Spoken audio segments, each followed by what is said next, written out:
नमस्कार मित्रांनो, एक 8-10 दिवसाआधी मी टेंभराची फळं राखेमध्ये पिकायला ठेवली होती। ही एक अत्यंत ट्रॅडिशनल मेथड आहे।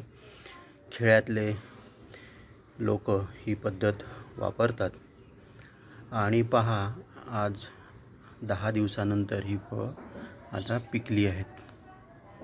छान त्यांना कलर आलेला आहे आणि दाबल्यानंतर ही अशी दबतात पण छान पिकलेली आहेत आणि कुठेही फळ खराब झालेलं नाही, जसंच्या तसं आहे। तुम्ही पाहू शकता इथे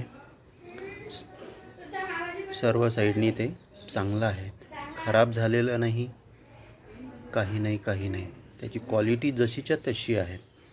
आणि असं म्हणतात की या राखेमध्ये जर ही फळं पिकवली तर त्याची टेस्ट पण इम्प्रूव्ह होते। तर पाहूया आता याची टेस्टसुद्धा खूप छान पिकलेली आहेत। अशा प्रकारे मी पिकायला ठेवली होती। ही बघा, यात पिकलेली आहेत, सर्व फळं पिकली।